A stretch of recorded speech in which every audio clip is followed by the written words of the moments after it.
안녕하세요. 노원구 생명존중팀장 김정재입니다. 저희가 노원구 자살 예방 사업 10년을 맞이해서 연속 시리즈로 노원구 자살 예방 사업에 대해서 알아보고 있는데요. 오늘 이 시간에는 노원구 그 자살 현황 자료를 분석을 해서 누가 자살하는가? 과연 이렇게 자살이 많은데 누가 자살하는지에 대해서 알아보는 시간을 갖도록 하겠습니다. 그래서 근데 먼저 우리가 현황 자료를 분석하기 전에 우리가 좀 이렇게 두서없이 시작을 하다 보니까 자살이란 무엇인지에 대해서 알아보는 시간을 갖지 못하고 그냥 정신없이 달려온 것 같아요. 그래서 자살의 정의 간단하게 한번 알아보고 가는 시간을 갖도록 하겠습니다. 좀 공부를 하다 보니까 자살에도 여러 가지 분야도 있고 자살에도 여러 가지 종류가 있는데 오늘 그런 건 다음에 한번 알아보도록 하고요. 오늘은 자살의 정의, 자살이란 리처드 버튼에 의하면 이유 없는 두려움과 슬픔인 멜랑콜리에 의한 죽음이다. 이런 정의를 했어요. 그래서 멜랑콜리라는 그 우울증, 정신적인 문제에 의해서 자살은 발생한다. 이렇게 보고 있고요. 에드윈 슈나이드만은 특정 종류의 고통, 심리적 고통의 결과가 자살이다. 그러니까 심리적 고통의 결과가 자살을 가져온다. 이렇게 얘기를 했고요. 프랑스의 사회학자 에밀 듀리켐은 희생자 자신이 일어나게 될 결과를 알고 행사하는 적극적 혹은 소극적 행위에서 비롯되는 직접적 혹은 간접적 결과로 일어나는 모든 죽음이다. 그래서 에밀 듀리켐 이전에는 자살이란 것은 정신적 문제고 어떤 우울증과 관련된 이런 또 귀신과 관련된 이런 문제다라고 보았는데 에밀 듀리켐은 자살은 정신 이상 문제보다는 사회적 문제다. 사회적 문제가 낳은 결과지 꼭 정신적 이상에 의해서 초래되는 결과가 아니다. 이렇게 새로운 시각으로 자살 문제를 바라보았습니다. 자, 세계보건기구 WHO는 죽음에 대한 의지를 지니고 자신의 생명을 해쳐서 죽음이라는 결과에 이르는 자멸 행위다라고 정의를 했고요.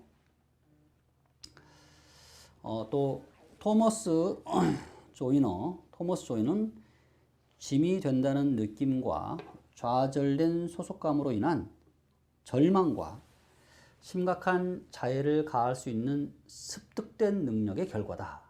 그래서 내가 짐이 된다는 느낌, 내가 우리 가정의 짐이 되고 내 회사의 짐이 되고 우리 조직의 짐이 된다. 이런 느낌. 또 좌절된 소속감. 나는 누구와도 관계가 안 되고 나를 환영해 주는 데도 없고 이런 그 좌절된 소속감으로 인한 절망. 이런 절망만 있다고 해서 이게 자살이 일어나지는 않는 거고요. 이런 욕구와 함께 심각한 자해를 가할 수 있는 능력. 그래서 치명적인 자해를 가할 수 있는 능력이 수반될 때 자살이라는 것은 발생하는 거거든요. 그래서 이런 것의 결과라고 이제 토머스 조이너는 얘기했습니다. 우리 노원구 생명존중문화조성 및 자살 예방에 관한 조례에는 자살이란 자신의 죽음을 초래할 의도를 가지고 스스로 목숨을 끊는 행위다. 또 김태형 씨는 자신을 의도적으로 죽이는 행위다. 뭐 이렇게 정의를 했어요. 물론 더 많이 있지만 일단 오늘 자살에 대한 이론적인 면에서 오늘 자살은 무엇인가, 자살 정의에 대해서 간단히 알아봤는데요. 다음에 좀 더 종류에 대해서 여러 가지 이야기를 알아보도록 하겠습니다. 자, 그럼 오늘 본격적으로 자살 현황 분석, 지금까지 가지고 있던 저희가 2018, 2019, 2017, 18, 19 자살 현황 자료를 가지고 분석을 좀 해본 자료가 있어서 그걸 가지고 여러분과 시간을 나누는 시간을 가질 텐데요. 그럼 누가 자살하는가? 누가 자살하는가? 2017년부터 19년까지 이 자살 현황을 가지고 이제 보도록 하겠습니다. 그래서 자살은 전 연령층에서 발생한다. 어떤 누구만의, 어떤 성별만의 문제도 아니고, 어떤 세대만의 문제도 아니고, 모든 세대에 걸친 문제고, 모든 성별, 또 모든 인종과 관련된 인간의 보편적 현상 중에 하나인데,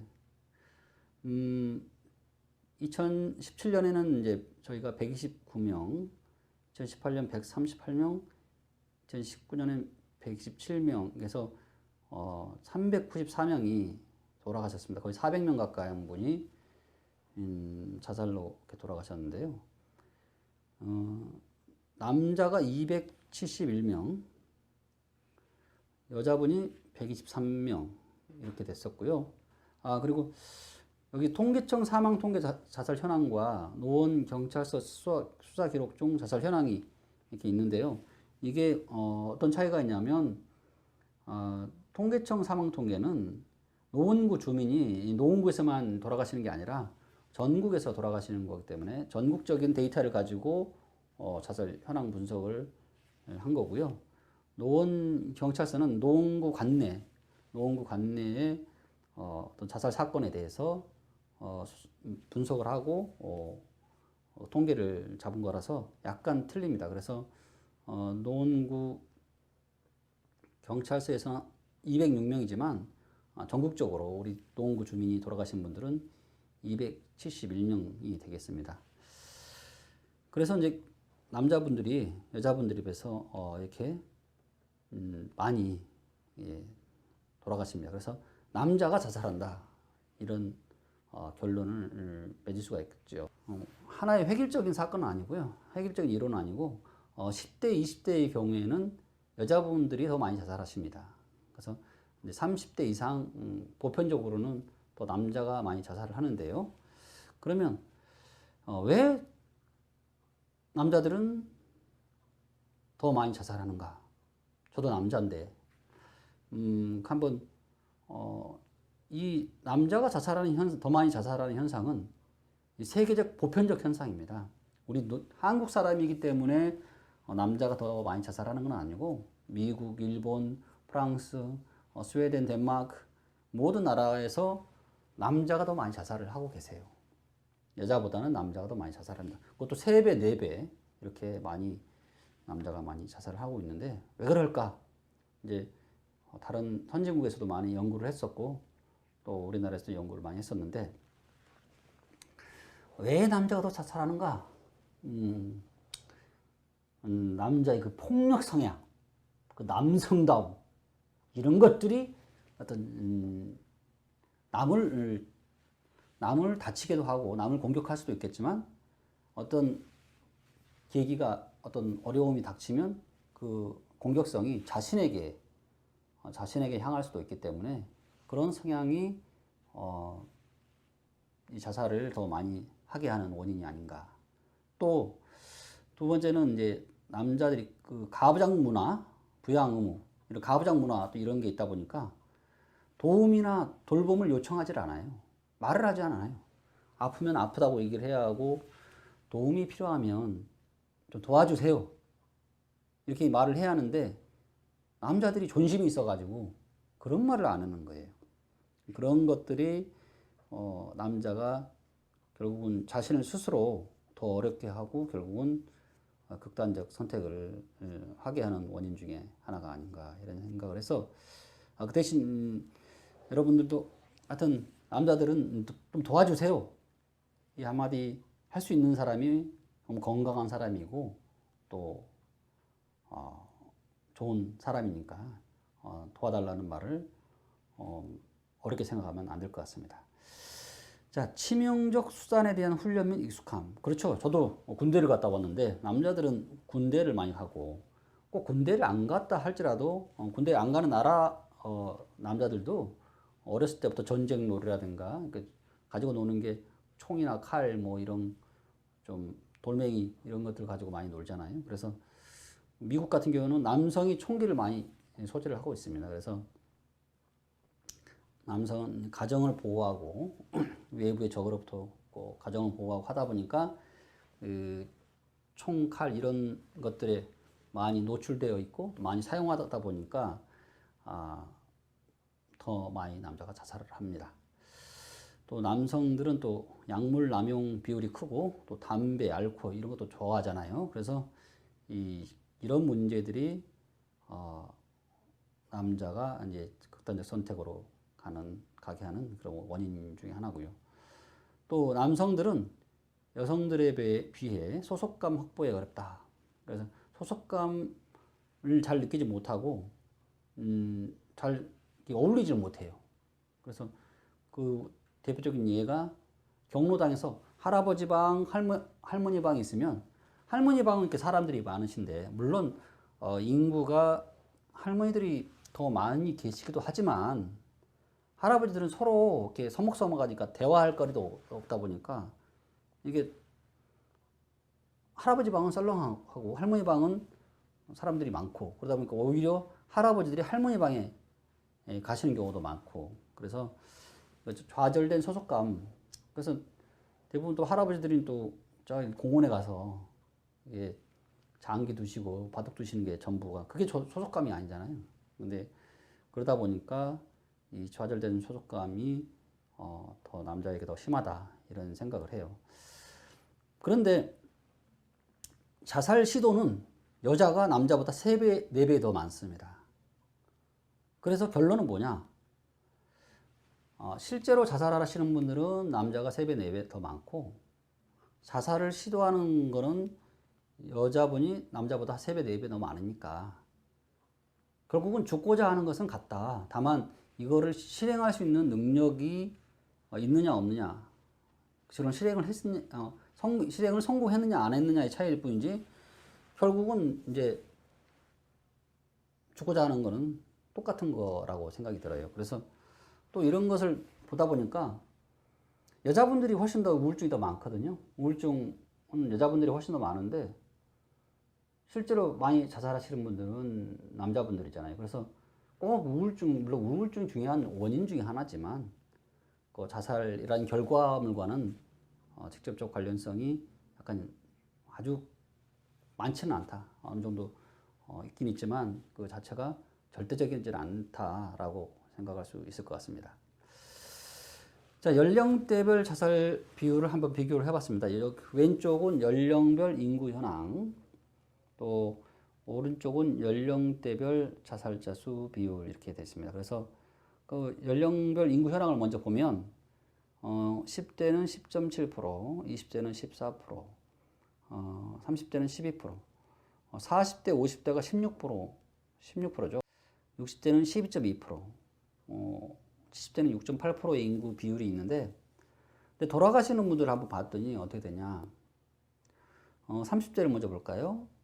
30대는 인구가 12.6%인데 돌아가시는 분도 11.6%니까 인구 대비 더 낮잖아요.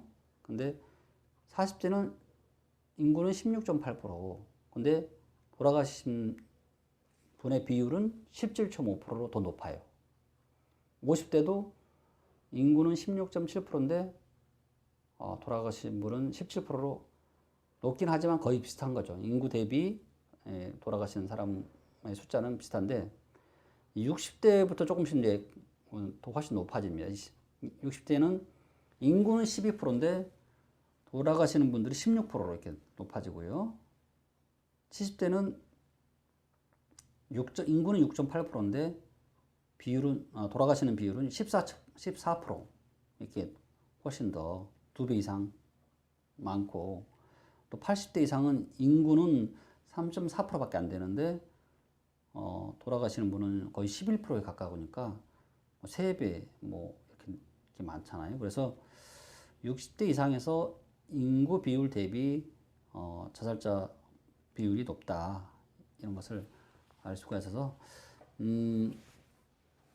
아까도 말씀드린 것처럼 자살이라는 것은 모든 계층에서 발생하고 있지만 특별히 60대 이상 어르신들을 좀 취약하다, 이분들이 젊은 시절을 자녀들을 위해서 모든 걸 봉사하시고 또 어려운 50년대, 60년대 이렇게 70년대 이렇게 살아오셨잖아요. 그래서 아픈 데도 많고 또 노후 준비도 제대로 못하고 또 갑자기 수명은 늘어나고 이렇게 하다 보니까 어려운 점이 많이 있다 보니까 더 많이 돌아가시지 않나, 자살하지 않나 이렇게 생각이 듭니다.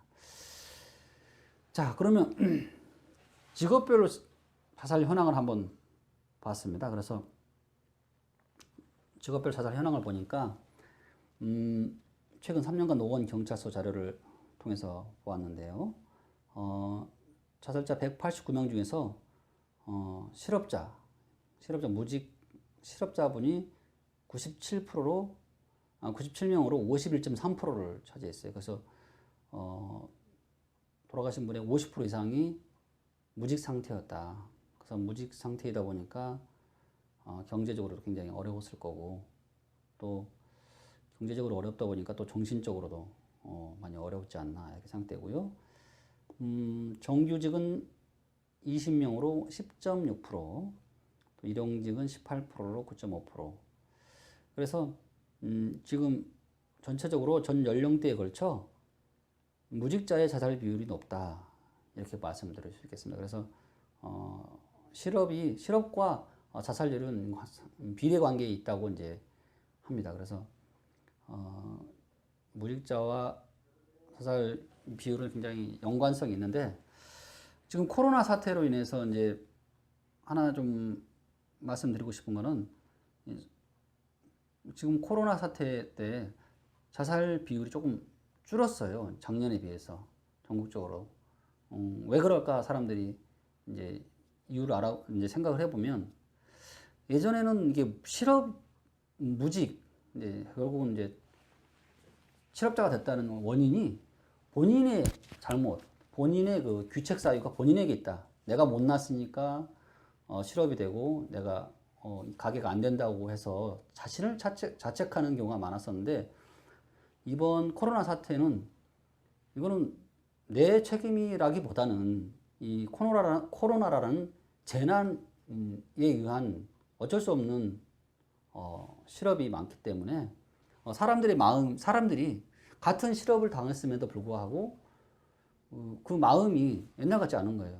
옛날에는 실업자라고 그러면 참 약간 창피함 들고 자신감도 없었는데 지금은 꼭 내가 못나서 실업이 된 게 아니라 이 코로나라고 하는 팬데믹이라고 하는 이것 때문에 나도 어쩔 수 없이 이렇게 실업 상태가 되었다라고 하는 그 마음가짐이 달라졌기 때문에 약간 자살률이 좀 떨어지지 않았나, 사람들이 많이 걱정하는 것에 비해서 떨어지지 않았나 이렇게 생각이 들어요. 그래서 많은 자영업자분들이 요새 가게 문을 닫고 어려움을 겪는데 그분들 잘못이 아니잖아요. 예전에는 내가 장사를 못해서 내가 맛없게 만들어서 이렇게 이제 본인을 자책하는 사람들이 많았었는데 지금 최근에는 그건 본인이 잘못이 아니라 내 잘못이 아니라 지금 상황 자체가 어려운 상황이기 때문에 내가 잠깐 실업 상태고 지금 가게 문을 닫는 것이라는 마음가짐 상태가 좀 달라졌기 때문이 아닌가 이렇게 생각이 됩니다. 그래서 여러분들도 지금 상황이 어떤 상황인지는 모르겠지만 이런 모든 것을 마음가짐을 좀 바꾼다고 한다면 좀 더 좋은 생각이 들 거라고 생각됩니다. 그래서 무직자가 자살한다. 그래서 가부장 문화 또 부양 의무 이런 남자들 같은 경우는 부양 의무가 뭐 있다 보니까 실업자분들이 많이 상대적으로 옛날에는 작년까지는 많이 자살을 했었습니다. 그래서 자살률이 좀 높은 집단을 보면 결국은 이제 직업이 없다는 건 굉장히 큰 자살 취약점입니다. 그래서 또 독거 남성 혼자 산다는 건 정말 또 관계 단절을 가져올 수 있고 또 여러 가지 경제적, 정신적, 또 신체적 여러 어려움을 동반하기 때문에 이런 독거 남성 어르신이 자살 위험한 집단에 속합니다. 자, 그래서 이제 독고 세대 및 복지 사업 수혜 여부를 한번 살펴보았는데요. 2018년 통계 자료를 가지고 봤더니 독고 혼자 사시는 분이 51,280분이었는데 자살률은 50.1%예요. 그러니까 혼자 살면 평균 자살률이 20.1명인데 훨씬 더 2.5배 정도 높기 때문에 되도록이면 혼자 살면 좀 어렵다. 그 대신 또 혼자 사시는 분들에 대해서 좀 관심을 많이 가져야 한다. 이런 생각이 들고요. 복지사업 수혜 여부를 한번 보았더니 243명에 대해서 이제 복지사업 수혜 여부를 했더니 85명이 복지 혜택을 받고 있었어요. 그래서 자살자 약 35%가 주민센터 등을 통해 복지 혜택을 받고 있었습니다. 그래서 이런 것을 볼 수 있었고, 그래서 수급자, 차상위 등 보호 대상자가 또 취약합니다. 그래서 혼자 사는 취약계층이 많이 자살하시는 편입니다. 그래서 취약계층 수급자는 인구는 7.1%밖에 안 되는데 자살률은 14.9%에서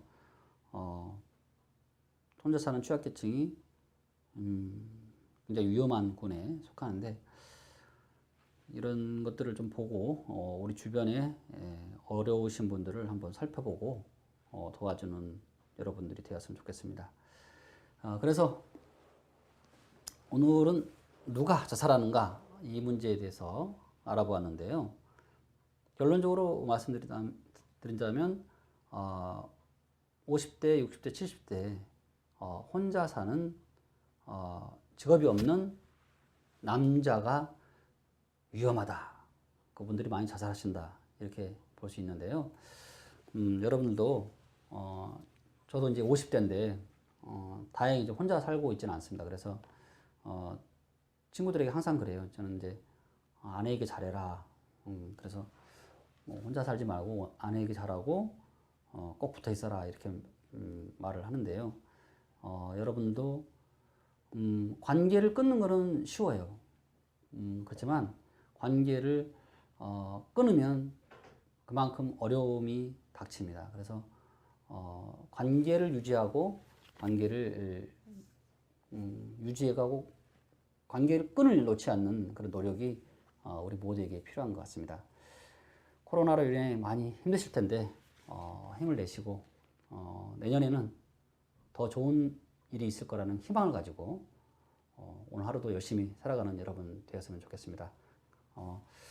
구독과 좋아요 여러분 꼭 눌러주시기 바랍니다. 감사합니다.